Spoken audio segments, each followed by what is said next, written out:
Bueno, muy bien chicos, pues muy buenos días, gracias por estar presente el día de hoy.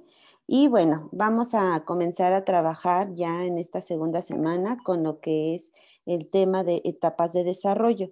La semana pasada justamente también vimos las etapas de desarrollo, pero las estuvimos viendo sin autores, las estuvimos viendo de manera muy general, que inclusive pues nos entretuvimos un poco, perdón, platicando justamente acerca de, pues de cómo va pasando, ¿no? Cómo desde que somos niños, cómo vamos evolucionando, cómo vamos aprendiendo, cómo vamos teniendo pues ciertos aspectos. Entonces, aquí pues justamente en el día de hoy vamos a platicar nuevamente de las etapas, pero vista desde distintos autores, que recuerden que les comenté que investigaran precisamente porque cada autor tiene una postura distinta.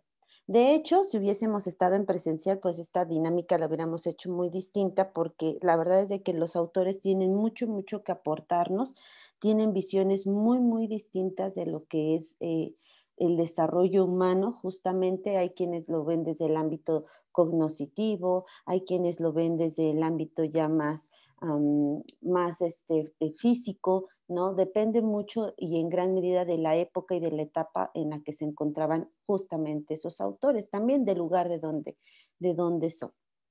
Y bueno, vamos a platicar acerca de las etapas de desarrollo humano. Justamente vamos a hacer un cuadro comparativo en esta semana, donde vamos a estar identificando las etapas de desarrollo, sus características, las diferencias y las similitudes entre cada una de las etapas. Claro que siempre hay una similitud y diferencias, pues también, ¿no? Bueno, vamos a empezar con nuestro primer autor. Recuerden que a partir de aquí ustedes ya pueden comenzar. Ay, ya pueden comenzar a tomar justamente sus capturas de pantalla. Tienen que tomar dos capturas de pantalla. Una donde pues se vea su rostro justamente y donde se vea una de las diapositivas. Y la otra donde estén en el chat. Sí les pediría aquí muchísimo que solamente le tomen foto al chat, que no me pongan otra vez toda la página o luego me ponen aquí la ventanita del chat, sino que nada más sea recorten donde solo se vea el chat para que no haya ningún detalle. Y les voy a poner la pregunta detonadora. ¿Por qué consideras importante conocer las etapas de desarrollo en tu vida?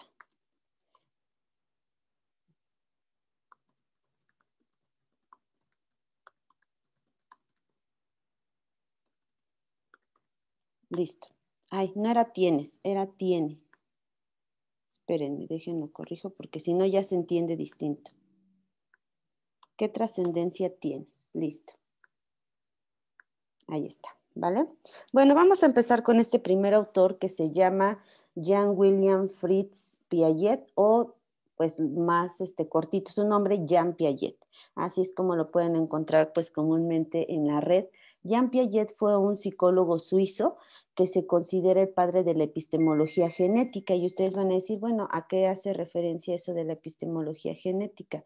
Justamente hace referencia a la evolución del ser humano. De hecho, muchos de estos autores llegaron a hacer experimentos con sus propios hijos para poder pues conocer cómo era realmente la conducta del ser humano. Él trabaja una teoría constructivista, a diferencia de otros autores que son más conductistas, que también trabajaron con animales, pero para poder identificar pues cómo se hace la modificación del comportamiento y bueno, conocer cómo pueden hacerlo en los seres humanos, ¿no? En este caso, él toda su teoría la desarrolla a partir de lo cognoscitivo, es decir, la evolución de la inteligencia, el desarrollo evolutivo de nuestra inteligencia y él mencionaba que todo se da a partir de la interacción entre los sujetos y los objetos. Tenemos cuatro teorías, perdón, cuatro etapas que él maneja específicamente. Obviamente puede haber más, no más etapas, porque solamente maneja estas cuatro, pero de acuerdo a la página en donde ustedes hayan investigado, posiblemente encuentren una variación entre las edades. Eso sí, las edades es lo que va a variar, no el número de etapas. La primera etapa es la etapa sensoriomotriz, que va aproximadamente desde que nacemos hasta los 2 años.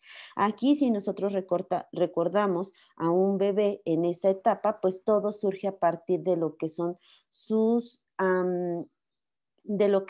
sentidos. Por ejemplo, el gusto, ¿no? Que es cuando se llevan todo a la boquita, cuando es el tacto, todo lo tocan, a su mamita siempre la están toque y toque, cuando todo lo están viendo, ¿no? Todo es a partir de sus sentidos. Entonces, la relación que tiene el bebé con el mundo es como él va aprendiendo. Entonces, aquí, por ejemplo, si un bebé llora y cuando llora, luego van los papás y lo levantan. Disculpen ustedes, es que el señor del gas le gusta pasar a esta hora. Ya se fue. Bueno, les comentaba, si nosotros recordamos un bebecito y de pronto llora y van los papás corriendo y ¿qué tienes? ¿Qué pasa? Y lo levantan, ese bebé está aprendiendo que cuando llora todos corren y entonces él tiene la atención. Por eso es importante, no tiene como tal un razonamiento, pero está en un proceso de aprendizaje. ¿Sí? Está aprendiendo cómo es que se manejan las cosas y cómo es que pueden suceder. También pues empieza a alcanzar metas, es cuando, por ejemplo, de estar gateando, camina, entonces ya va teniendo ciertas metas también de acuerdo al nivel en el que se encuentra, ¿no? Comienzan las palabras, algunas palabras, hay algunos bebés que no hablan al 100%, pero sí ya tienen una fluidez, que tienen ciertas palabras para comenzar. En la segunda etapa, que es la etapa preoperacional, que va aproximadamente de los 2 a los 7 años, aquí si nosotros recordamos es un niño que está en edad preescolar. Y bueno, aquí pues los niños todo lo manejan a través de los símbolos y las palabras. Se caracteriza primordialmente por el desarrollo del lenguaje y comienza también lo que es la socialización. Entonces aquí el pequeñito pues está en edad preescolar, todo es a partir del juego, todo está bien bonito y bueno, pues solamente así va aprendiendo cómo debe de comportarse. Pero también existe la parte egocéntrica, ¿no? Por eso es que aquí menciona egocentrismo, porque justamente pues es cuando comienza a que solamente él es el único centro, viene de su casa donde todo gira en torno a él y cuando llega a la escuela se da cuenta que hay otras personas que también tienen la misma atención, pero que ahora hay un adulto que comparte la atención con todos, en este caso el maestro. Entonces aquí es cuando empiezan ellos a comprender que pues también tienen que compartir parte de la atención de ese adulto con otros niños. En la tercera etapa, que es la etapa de operaciones concretas, que va de los 7 a los 11 años, estamos hablando de la primaria completamente, aquí pues ya hay un crecimiento cognoscitivo pues ya más formal, es más formativo y los niños pues comienzan a tener ese desarrollo justamente en este aspecto, pues comienzan a tener un desarrollo pues más formal. Y bueno, aquí si nosotros recordamos, pues empezamos en primero, segundo año y nos dicen que llevemos que los frijoles, que la sopa para contar, ¿no? Que los palitos y cosas así, el ábaco. Ya conforme vamos creciendo en la misma primaria, ya no necesitamos del ábaco, ya no necesitamos de los frijoles, simplemente nos comienzan a decir, pues ahora vienen las multiplicaciones y luego las fracciones. Y entonces toda esta parte ya empieza a ser más abstracto, a eso se refiere. Aquí el niño organiza todo su mundo en 3 etapas, en la seriación, en la clasificación y en la conservación, que son las 3 etapas primordiales. Y la última etapa que maneja Jean Piaget es el de operaciones formales. Las operaciones formales justamente menciona que va de los 11 o 12 años en adelante y ya no hay un límite, si se dan cuenta, es esa etapa, la última que está manejando Jean Piaget. Aquí dice que nuestro pensamiento se desarrolla de manera abstracta, nosotros ya somos más capaces de poder pensar en situaciones hipotéticas y nuestro razonamiento es ya completamente científico y proporcional. Analizamos las circunstancias de la vida, sabemos cuáles son las consecuencias de nuestros actos, sean para bien bien o para mal, pero nosotros ya tenemos un razonamiento específico en esa situación. Entonces, si nos damos cuenta, Jean Piaget maneja 4 etapas y creo que las etapas más importantes las maneja a partir de la niñez, porque pues de los 0 a los 11 años, pues es toda nuestra niñez prácticamente y ya después de ahí pues comienza la pubertad, de acuerdo a lo que platicábamos la semana pasada. Pero bueno, aquí creo que todavía debiese de haber una evolución en nuestro pensamiento. Sin embargo, Jean Piaget lo dejó muy abierto, donde dice, a partir de los 11 años es esto y ya no hay más. Pero creo que sí nos hubiese faltado unas etapas extra para poder conocer pues cómo evolucionó, porque considero que no soy la misma persona, y lo hablo por mí, que no tengo el mismo pensamiento que tenía en la secundaria, ni el mismo nivel de conocimientos que tenía en la prepa, ni el que tuve en la universidad, ni el que tengo en la actualidad. Entonces creo que Jean Piaget sí le llegó a faltar un poquito en este aspecto de manejarnos otras etapas más en cuestión del desarrollo cognitivo, es decir, del razonamiento, ¿vale? Nuestro segundo autor es Sigmund Freud. ¿Quién es Sigmund Freud? Bueno, Sigmund Freud se le considera el padre del psicoanálisis. Si ustedes preguntan a cualquier psicólogo, ¿quién es Sigmund Freud? No, pues para ellos es como Dios, ¿no? Es la persona que rige su carrera, porque prácticamente Sigmund Freud es un neurólogo austríaco, bueno, fue porque ya no está con nosotros, pero fue un neurólogo austríaco de origen judío y él manejaba todo a partir del psique. ¿Qué es el psique? La conciencia, ¿no? Él decía que todos somos conscientes de algo, pero pues sus ideas para esa época eran muy revolucionarias porque él manejaba todo a partir de la sexualidad. Él hablaba que todo tenía que ver con la parte sexual, ¿no? Inclusive mencionaba que las niñas sentíamos cuando nacíamos sentíamos que nacíamos como con un problema o una situación, porque pensábamos en nuestro inconsciente que nos habían castrado. Él hablaba mucho de la castración, pero no de manera literal, sino él decía que las mujeres creíamos que nos habían castigado porque pues todas ya no teníamos un pene, ¿no? Entonces él decía, pues como ya no tienen pene, pues fueron castigadas por algo que hicieron. Y bueno, maneja muchos aspectos que a veces sí llegan a estar un poquito loquillos. Ahí si a alguien le interesa toda esta parte de la conciencia, del inconsciente, del líbido, de la sexualidad, podrían sumergirse un poquito en la teoría de Sigmund Freud. Está interesante y es bueno conocerla, pero sí todo lo maneja a partir justamente del líbido, ¿no? Que es esa atracción sexual que nosotros sentimos por otras personas.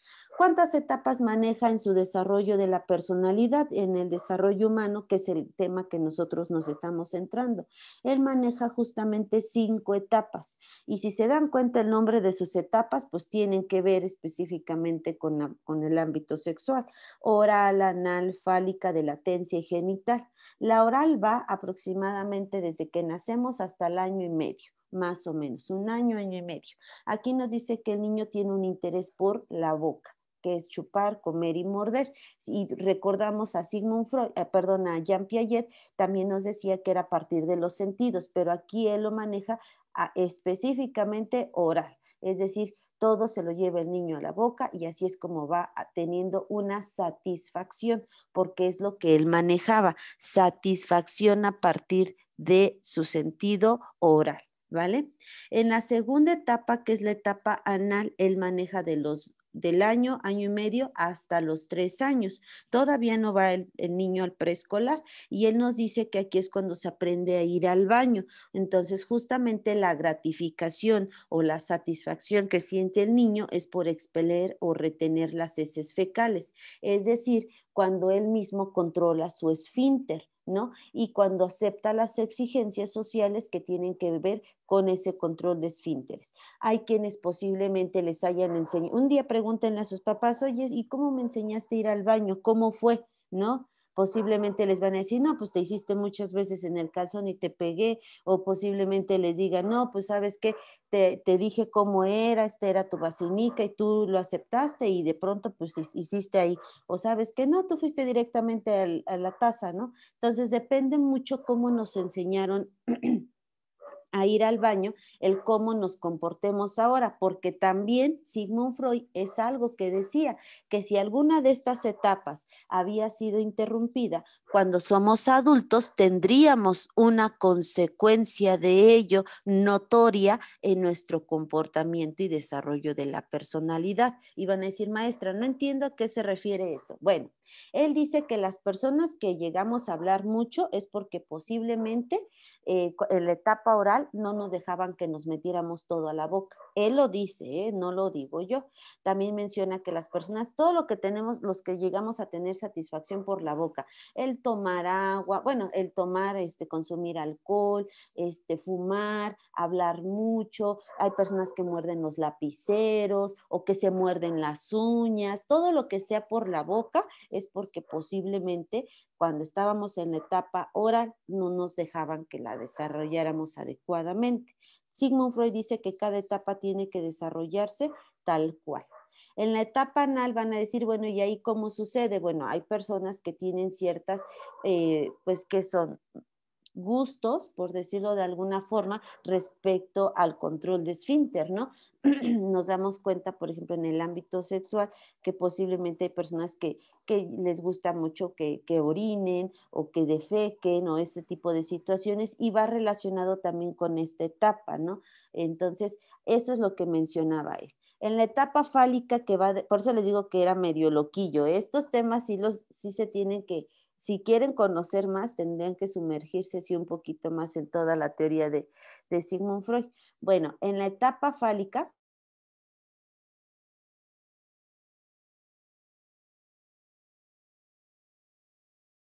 en la etapa fálica que va de los 3 a los 5 o 6 años, más o menos, aquí nos dice Sigmund Freud justamente que pues existe un interés por lo que son los genitales. Y ustedes van a decir, maestra, ¿cómo que los, ahora con los genitales, ya ven, ya está, ah, sí, un interés por los genitales, pero el interés por los genitales no es por otra cosa, sino simplemente porque quieren conocerse, empiezan a identificar que bueno, en el baño, por ejemplo, aquí ya van al preescolar, que hay un baño de niños, hay un baño de niñas y que en su casa no había ese baño de niños y de niñas. Entonces aquí ya dicen, ah, ¿por qué los niños van en otro baño y las niñas en otro baño? Empiezan a curiosear por qué los niños tienen un pene, por qué las niñas no lo tienen. Aquí es donde comienza la parte que les comenté hace rato, que decía Sigmund Freud, que se supone que en el inconsciente todas las niñas pensamos, de acuerdo a lo que dice él, que a nosotros nos quitaron nuestro pene, nos castraron, ¿no? Desde nacimiento nos castraron por algo que hicimos. También comienza el complejo de Edipo y de Electra. No sé si alguien conoce o ha escuchado hablar del complejo de Edipo, que es muy común, ¿eh? Este complejo sí creo que sí es como de conocimiento más público. ¿Alguien que haya escuchado hablar del complejo de Edipo y de Electra? No me digan que nadie, porque sí, yo sé que sí. ¿No? ¿Tú, César, no has escuchado hablar del complejo de Edipo?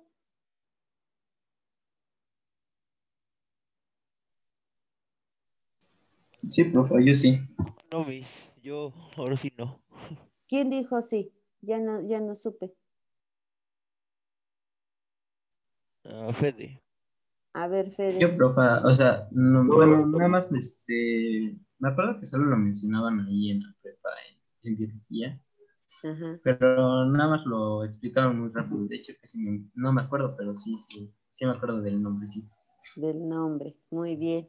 Alguien más que diga, yo medio me acuerdo. A ver, Daniel, tú, algo que Yo medio me acuerdo de el complejo de Edipo, que era lo que usted había dicho, que el hombre tiene como cierto respeto a su padre porque su madre está muy relacionado con los genitales, eso es lo que me acuerdo. Y el de Electra, es que la mujer le tiene cierto, como, siente una rivalidad por su madre, porque el padre tiene, bueno, porque la madre tiene toda la atención de su papá. Muchas Y ya, gracias. es más. Ay, perdón, perdón. Bueno, pero fíjense que lo que dice Daniel, así es, ¿eh? El complejo de Edipo tal cual es, bueno, de acuerdo a la mitología, que es la historia que se cuenta, porque esto pues es de hace mucho tiempo, no hacen ancestral. Nos dice que Edipo mató a su papá porque se enamoró de su mamá. Eso dice tal cual la historia. O sea, así fue, pero en la realidad nos dicen que el complejo de Edipo no es tal cual el enamoramiento sexual que se tiene posiblemente por una pareja, sino dice que es el interés que hay del sexo opuesto. Por eso es que se da el dicho que las niñas son del papá y que los niños son de la mamá. Por eso existe ese dicho que nos dicen a veces los papás o que dicen los abuelitos, precisamente por estos dos complejos de Edipo y de Electra, porque bueno, existe una atracción, no, a lo mejor no meramente sexual, pero sí por querer estar y mantener la atención al 100% de esa persona. Entonces, a pesar de que la mamá es el vínculo, ya sea niño o niña, de sus hijos, porque los amamanta y es obviamente la persona con el que más tiempo pasa, sí existe mayor, bueno, cuando comienzan a tener una interacción ya más estrecha, las niñas comienzan a tener celos de la mamá y los niños comienzan a tener celos del papá. Entonces no quieren, y por ejemplo hemos visto a lo mejor en videos, en Facebook, en TikTok o donde sea, de que de pronto están así, se dan un beso y la niña le pega a la mamá, ¿no? O el niño le pega al papá, precisamente por este complejo que existe, ¿no? Y bueno, también aquí nos dice que se soluciona este complejo, ya es cuando empieza, están en esta etapa, pero después aceptan que mamá y papá no son rivales para ellos y que el amor puede ser compartido. ¿Va? Pero tal cual es así, que es la atracción, no sexual, sino el querer la atención al 100% de la mamá, si soy niño, o del papá, si soy niña. Y van a decir, maestra, ¿y qué pasa? ¿Qué creyó? Ni mamá tuve o ni papá tuve, porque pues circunstancias de la vida. Por eso es de que Sigmund Freud nos dice que cuando cada una de estas etapas no se llevan a cabo, existen pues ya cuando somos adultos algunas situaciones o a lo mejor ausencia, ¿no? Si posiblemente tuve ausencia de mi papá o de mi mamá, posiblemente lo estoy reflejando ahora en mi adultez, cuando tengo mis relaciones de pareja. En cuestión de la etapa de latencia, que va de los 5 a los 6 años hasta la adolescencia, nos dicen que existe una preocupación sexual casi sin importancia. Y justamente en la etapa de latencia, pues es cuando ya empezamos a lo mejor no a tener como tal relaciones sexuales, pero sí a sentir como una angustia para saber si es correcto tenerlas, cómo debemos de cuidarnos, cuáles son los métodos anticonceptivos, por qué muchas niñas o niños dicen que ya eso hay que hacerlo. Entonces comienza como toda esta situación y como que abrirse un poquito más el panorama por las relaciones sexuales. Y ya en la etapa genital, que va desde la adolescencia hasta la edad adulta, es el resurgimiento de los intereses sexuales. Obviamente aquí ya es una relación sexual, pero más consciente, madura, ¿no? Al principio a lo mejor como que andaba uno probando cómo era el movimiento, pero ya a partir de la adolescencia y sobre todo cuando ya es entre joven y adulto, eres más consciente y puedes determinar con quién estar, si quieres o no, y ya no te riges tanto por la sociedad o por los grupos sociales, amigos, familia y demás, sino ya simplemente es una decisión propia el que quieras o no estar con otra persona. Entonces, hasta aquí terminan las 5 etapas de Sigmund Freud. No sé cómo vean, si era un loquillo en este aspecto, ¿no? Pero creo que tampoco está tan aislado, o sea, creo que tampoco está fuera de la realidad de lo que él mencionaba. Entonces, aquí sí y de lo que vivimos, ¿no? Creo que aquí él, digo, no hay que creer las teorías al 100%, pero sí podemos, a lo mejor de acuerdo a nuestra experiencia, decir, ay, no, como que eso sí es cierto, o decir, no, eso como que no, porque si no, por ejemplo, ¿cuál sería la explicación de las personas que se la pasan mordiendo todo el tiempo los lapiceros, o del tipo de relaciones que tienen, ¿no? Porque, por ejemplo, luego, si hay mucha violencia en el hogar, violencia intrafamiliar, física o verbal, y de pronto buscan a otra persona que sea similar. Entonces tú dices, pero ¿por qué si eso vivió, por qué lo sigue repitiendo? O sea, ¿por qué se convierte en un patrón en lugar de que diga, no, pues eso no quiero para mi vida? ¿Qué sucede ahí? Entonces, debe de haber una explicación a todo eso de manera psicológica, porque somos seres racionales. Entonces, ¿qué pasa? Ahí es cuando nosotros tendríamos que detenernos por un segundo a meditar qué está sucediendo. Y bueno, nuestro tercero y último autor se llama Erik Homburger Erickson. O bueno, para los cuates, Erik Erikson, ¿no? Erik Erikson, pues fue un americano, justamente, y bueno, Erik Erikson hablaba, este ya es nuestro último autor, para que ustedes igual vayan ya teniendo sus capturas de pantalla si es que falta. Erik Erikson justamente pues hablaba, él habla todo a partir, perdón, de la psicología del desarrollo humano. Y bueno, en su psicología del desarrollo humano, él hablaba específicamente de 8 etapas, donde pues maneja lo que es, la verdad es de que él sí particiona muchísimo más lo que es cada una de las etapas y maneja una contraparte, es decir, menciona esto versus otra cosa, ¿no? Propuso que las personas experimentan en cada etapa un conflicto, por eso es que les digo que maneja mucho el versus, y dice que hay un punto de inflexión en el desarrollo como un estímulo para la evolución.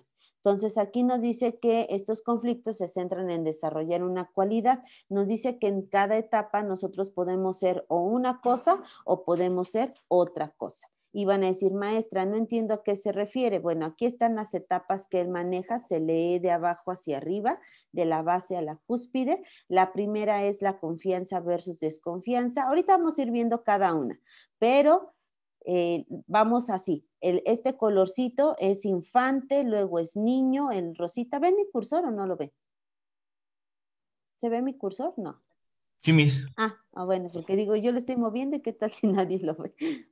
Ok, el rosita es en la etapa de niño, después en la etapa preescolar el moradito, el azulito de estudiante, este verdecito, no sé qué color sea, es adolescente, adulto es el otro verdecito, pero adulto joven, adulto de mediana edad el amarillo y el adulto mayor ya sería el color naranja. Él dice que conforme vamos creciendo, aumenta justamente la complejidad de nuestro desarrollo psicosocial. Su teoría se llama desarrollo o la teoría psicosocial. ¿Por qué psicosocial? Porque él mencionaba justamente que todo nuestro contexto tiene que ver para el desarrollo de nuestra personalidad o bien para nuestro desarrollo humano. Entonces, él comienza pues a hablar justamente de todas estas etapas. La primera, como les decía, es la etapa de confianza versus desconfianza. Si nos damos cuenta en periodo, pues maneja casi lo mismo, ¿no? Porque es de los 0 a los 18 años. Ustedes tienen que ir identificando ahorita cuáles son las diferencias y similitudes, porque acuérdense que van a hacer un cuadro comparativo, ¿vale? Bueno, ya van a tener el tiempo porque van a poner, por ejemplo, autor, ¿no? Después del autor, la teoría. ¿Cuál es la teoría? Por ejemplo, Jean Piaget maneja la teoría cognitiva o cognoscitiva, como le quieran llamar. Después viene la teoría ¿cómo se llama? Viene el segundo autor que es Jean Piaget. ¿Cuál es su teoría? No, pues él trabaja el desarrollo de la personalidad. Y después de este autor, ¿cómo se llama? Se me fue, Erickson maneja el desarrollo psicosocial. Entonces, cada uno va manejando distintas teorías. Después de eso, ahora el periodo, pongan los periodos y después de eso ya las etapas para poder ya llegar a reflexión de las diferencias y similitudes. Les decía, aquí nos dice Erikson que tenemos confianza versus desconfianza. Recuerden que él menciona que siempre hay un conflicto en cada etapa y dice que aquí en esta primera etapa o somos o nos convertimos en personas que tenemos confianza o nos convertimos en personas que tenemos desconfianza. Entonces él dice o es una cosa o es otra cosa, pero a veces de una se pasa a la otra de manera muy sencilla porque hay un conflicto en cuestión a la sociedad. Aquí nos dicen esta primera etapa, a ver, alguien que me apoya a leer la primera. Adelante, Carlos. Carlos Ángel Tapia Acosta. Sí, perdón, profe. Etapa 1, confianza contra desconfianza, que es de los 0 a los 18 meses. En la primera etapa de las etapas de desarrollo psicosocial de Erikson, los niños aprenden a confiar o no confiar en los demás.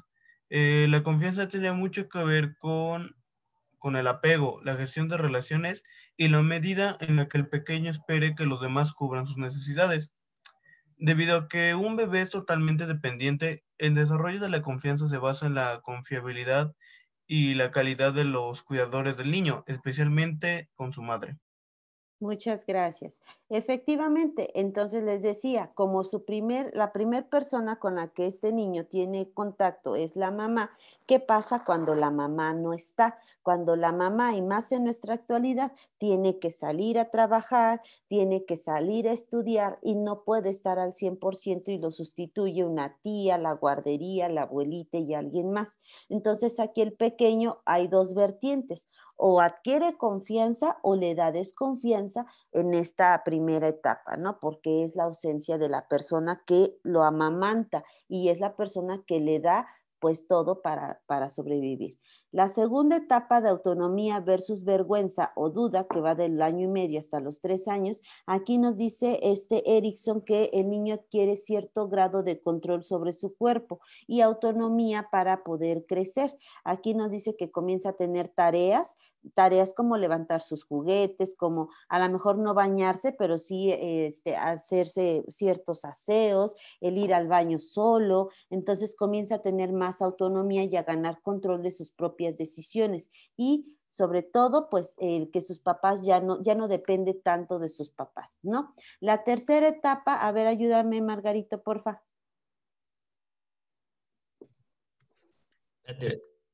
La tercera etapa planeada por Erikson, los niños comienzan a afianzar su poder y control sobre el mundo a través del juego, marco de un valor incalculable para las interacciones sociales. Perdón.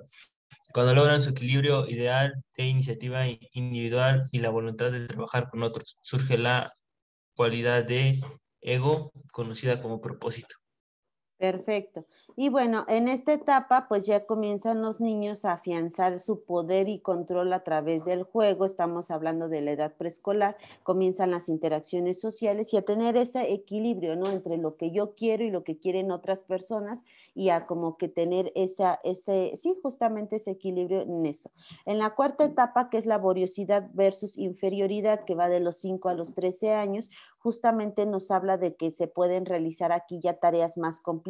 Estamos hablando de la primaria y si nos regresamos a lo que nos dicen los otros autores, pues comenzamos a tener pues ciertas abstracciones en nuestro pensamiento. Hay un grado de madurez un poco más alto, digo no al 100%, pero ya podemos tener ciertas tareas más desafiantes y exigentes y pues ya también nos dan cierto reconocimiento por lo que nosotros hacemos. La siguiente, por favor, Maite, la etapa número 5. Identidad versus difusión de identidad de 3 a 21 años. En esta etapa de las etapas de Erikson, los niños se convierten en adolescentes, encuentran su identidad sexual y empiezan a diseñar una imagen de esa persona futura a la que quieren parecerse. A medida que crecen, intentan encontrar sus propósitos y roles en la sociedad, así como solidificar su identidad única. Muchas gracias. Y bueno, en esta etapa justamente se menciona pues lo que es la secundaria y la prepa, ¿no? La secundaria, la prepa, yo creo que la universidad, no sé si al 100%, pero sí una parte, y aquí es cuando vamos identificando cuál va a ser nuestra identidad. Y desde que vamos diciendo cuál va a ser, cómo me voy a dedicar, a qué me voy a dedicar, cuál va a ser mi rol en la sociedad, pues inclusive pues qué me va a gustar, ¿no? Los niños, las niñas, los dos, tomamos como toda esta transición. En la etapa número 6, que es intimidad versus aislamiento de los 21 a los 39 años, Erickson maneja que aquí son adultos jóvenes, aunque bueno, eso está bien porque me siento una adulta joven porque yo estoy en esta etapa, pero aquí dice que creo que no son tan jóvenes, pero bueno, dice él que existe una confusión en el rol que se está llegando. ¿Realmente esto es lo que quiero para mi vida o lo cambio? ¿No? Empieza como que esa cuestión de que ya no queremos encajar en una sociedad, simplemente hacemos las cosas por el mero gusto. Tenemos ya una carrera, un trabajo que nos da para poder sobrevivir, entonces ya no tenemos tanto por qué estar dependiendo de las demás personas. Y se comienzan a trazar justamente pues lo que son esas metas en cuestión de, pero metas pues ya más sólidas. Después de esto viene la etapa número 7, que es justamente la degeneratividad versus estancamiento de los 40 a los 65 años, edad adulta, donde nos dice que se continúa construyendo la vida. Fíjense bien, se continúa construyendo la vida, pero enfocándose en carrera y familia. No dice que sea lo tradicional de papá, mamá e hijo, sino dice que se construye esa parte si es que así se desea. Pero aquí dice que se comienza a cuidar a las personas que realmente se valoran. Ya no se creen todas las personas de que todos son mis amigos. No, ya nada más dices, no, mi amigo es X y es Y, no hay más. Entonces aquí nos dice también en esta situación que se incluyen ellos mismos dentro de una familia posiblemente y tienen una imagen mucho más amplia del legado que quieren dejar. En la etapa número 8 y última, y esta es la última diapositiva por quienes faltan de tomar la foto, este sería el momento ideal, es integridad del ego versus desesperación, que habla justamente acerca de lo que son pues ya la etapa de la ancianidad, ¿no? Donde existen las pérdidas, el envejecimiento y bueno, todo lo demás. Entonces, hasta aquí, chicos, terminan todas las etapas. A lo mejor fue un poquito muy rápido. Les encargo que para la siguiente sesión revisen naturaleza humana, concepto, características e importancia, naturaleza humana, y vamos a hacer un cuadro comparativo. Tenemos ya nuestras dos evidencias, en un ratito más les va a aparecer. Tenemos un minuto por si se corta, nada más para recordarles que cualquier situación estoy para servirles en lo que necesiten. Estas son los rubros de evaluación, ¿vale? No sé si hay algo más, chicos y chicas. ¿No? No, Miss. Bueno, pues si ya no hay nada más, pues los dejo. Muchísimas gracias por todo y nos estaremos viendo la